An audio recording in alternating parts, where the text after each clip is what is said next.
दोस्तों आज की डेट में काफ़ी सारे यूजर्स क्रेडिट कार्ड का इस्तेमाल करते हैं, यानी कि किसी न किसी बैंक से क्रेडिट कार्ड को इशू करवा लेते हैं और उस क्रेडिट कार्ड की एक लिमिट दे दी जाती है कि आप एक महीने में इतना रुपया खर्च कर सकते हैं। तो काफ़ी सारे यूजर्स एक महीने में उस क्रेडिट कार्ड से ऑफलाइन या फिर ऑनलाइन ट्रांजैक्शन करते हैं पेमेंट करने के लिए।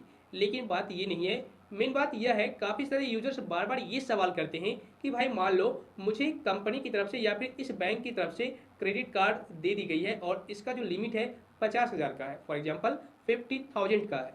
लेकिन मान लो मैंने इस क्रेडिट कार्ड से ट्रांजैक्शन किया 30,000 40,000 का और मैं फ्यूचर में इसका बिल पे नहीं करता हूँ। ठीक है, मान लो मैंने 30,000 खर्चा कर लिया क्रेडिट कार्ड से और बिल मैं पे नहीं करूँगा क्रेडिट कार्ड का, तो उस सिचुएशन में बैंक क्या करेगी मेरे साथ, यानी कि क्या एक्शन लेगी बैंक मेरे साथ? क्या मुझ पर केस करेगी, मेरी प्रॉपर्टी को सेल कर देगी, मेरा गाड़ी उठवा लेगी या फिर कुछ और भी कर सकती है, मुझे जेल भेज सकती है? ऐसा कुछ होगा या फिर नहीं, मतलब क्या एक्शन ले सकती है? तो दोस्त इस वीडियो को एंड तक देखिएगा। इस वीडियो में मैं आपको पूरी डिटेल में जानकारी दूंगा कि आखिर में अगर आप क्रेडिट कार्ड का बिल पे नहीं करते हैं तो आपके साथ बैंक क्या करेगी।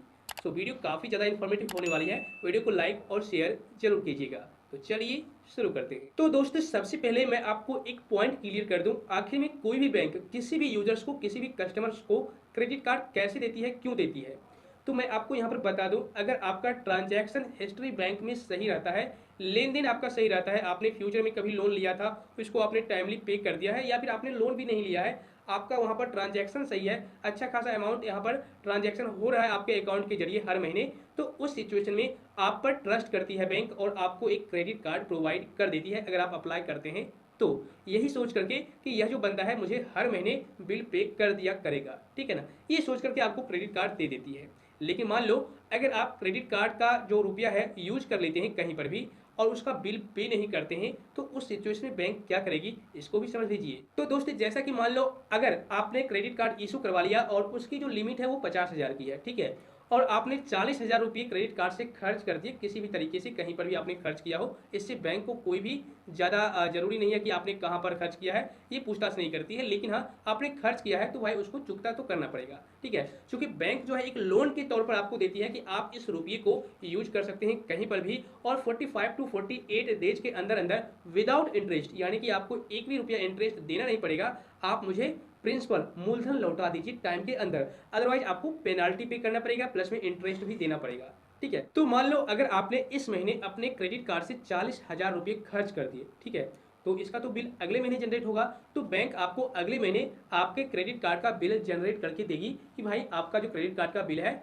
वो इतना का बना है 40,000 का और आपको इतना टाइम तक में लौटाना है। और वहाँ पर आप 3 तरीकों से पेमेंट कर सकते हैं, एक तो आप फुल पेमेंट कर दीजिए क्रेडिट कार्ड को, या फिर दूसरा होता है मिनिमम पेमेंट कीजिए, ठीक है, और तीसरा होता है कि आप अपने हिसाब से पेमेंट कर दीजिए मिनिमम से ज़्यादा, ठीक है। 3 तरीकों से आप पेमेंट कर सकते हैं, क्रेडिट कार्ड का बिल पे कर सकते हैं। लेकिन मान लो अगर आपके क्रेडिट कार्ड का बिल 40,000 बना है और उस महीने आप पेमेंट नहीं करते हैं, बिल पे नहीं करते हैं, ठीक है, आपको बिल आ चुका है लेकिन बिल आपने पे नहीं किया, तो उस सिचुएशन में उस टाइम बैंक कुछ भी नहीं बोलेगी, आपको कुछ नहीं कहेगी और ना ही आपको कॉल आएगा, कोई भी बैंक का एम्प्लॉय आपके घर पर नहीं आएगा, किसी भी प्रकार का एक्शन नहीं लिया जाएगा, ठीक है ना। तो इसके बाद दोबारा क्या होगा, जब अगले मंथ बीतेंगे तो आपने जो 40,000 रुपये खर्च किए थे उस पर इंटरेस्ट लग जाएगा एक महीने का, ठीक है, और प्लस में पेनाल्टी लेट फाइन वगैरह लगेगा, ठीक है ना। तो वो दोनों मिला करके उसके बाद 40,000 मूलधन मिला करके पेनाल्टी प्लस इंटरेस्ट तीनों मिला करके आपको अगले महीने बिल दे दिया जाएगा आपके मोबाइल पर कि भाई आपका इतना बिल बना है, आप पे कर दीजिए इतना तारीख तक में। लेकिन मान लो आपने वो भी नहीं किया, आपने उस टाइम भी अगले माह भी बिल पे नहीं किया, तो उस कंडीशन में क्या होगा, बैंक की तरफ से आपको कॉल आएगा कि सर आपका जो क्रेडिट कार्ड का बिल है पिछले माह ही इतना बन गया था, आपने पे नहीं किया, इस माह इतना हो गया पूरा कंप्लीट होकर के, मतलब इंटरेस्ट और पेनाल्टी वगैरह होकर के आपको पे कर देना चाहिए, इतना डेट तक में आप पे कर दीजिए। लेकिन आपने अभी तक नहीं किया है तो आप पे कर दीजिए, वरना और भी आपको ज़्यादा भारी नुकसान हो सकता है। लेकिन मान लो इतना होने के बावजूद भी आपने बिल पे नहीं किया तो यहाँ तक भी कोई एक्शन बैंक नहीं लेगी। लेकिन जब थर्ड बिल आएगा, तीसरा बिल, तीसरे माह में आपका बिल आएगा, तो वहाँ पर भी आपका 40,000 तो मूलधन है ही, प्लस में 2 महीने का इंटरेस्ट और पेनाल्टी अलग से, मतलब कुल मिलाकर के पूरा पैसा ऐड करके आपको बिल बना करके भेज दिया जाएगा तीसरे महीने कि इस तारीख तक में आप अपना बिल पे कर दीजिए इतना रुपया। तो आपने जो 40,000 रुपये खर्च किए थे अब वो 40,000 नहीं रहे बल्कि 50,000 हो जाएंगे, हो सकता है 60,000 भी हो जाएंगे, ठीक है ना। तो अब आपको उतना रुपया पे करना है बैंक को। लेकिन मान लो आपने तीसरे माह में भी बिल पे नहीं किया, तो उस सिचुएशन में अब यहाँ पर बैंक एक्शन लेगी। अब एक्शन क्या लेगी? आप पर केस करेगी? नहीं। आपकी प्रॉपर्टी सेल कर देगी? बिल्कुल नहीं। क्या आपकी गाड़ी उठवा लेगी? यहाँ ये भी नहीं। या फिर आपके घर पर एम्प्लॉय भेजेगी? ना, कुछ भी नहीं करेगी। तो भाई करेगी क्या? तो दोस्त यहाँ पर मैं आपको बता दूं, यहाँ पर बैंक क्या करेगी, सिविल को एक रिपोर्ट भेजेगी, ठीक है ना। यह जो कस्टमर है इसने 3 महीने से क्रेडिट कार्ड का बिल पे नहीं किया है और पे करने वाला भी नहीं है, ठीक है। मैंने इनको कॉल भी किया लेकिन उसके बावजूद भी इन्होंने बिल पे नहीं किया। सिविल को ये रिपोर्ट भेजेगी, ओके।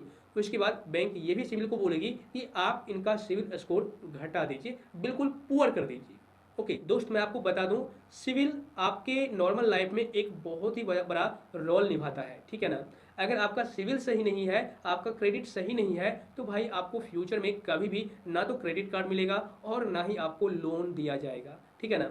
तो अगर आप क्रेडिट कार्ड का बिल पे नहीं करते हैं तो सिविल जब आपका नीचे हो जाएगा, खराब कर दिया जाएगा बैंक की तरफ से, उसके बाद अगर आप चाहोगे किसी अदर बैंक से क्रेडिट कार्ड लेने के लिए या फिर लोन लेने के लिए, तो आप फ्यूचर में कभी भी लोन नहीं ले सकते, आपको मिलेगा ही नहीं।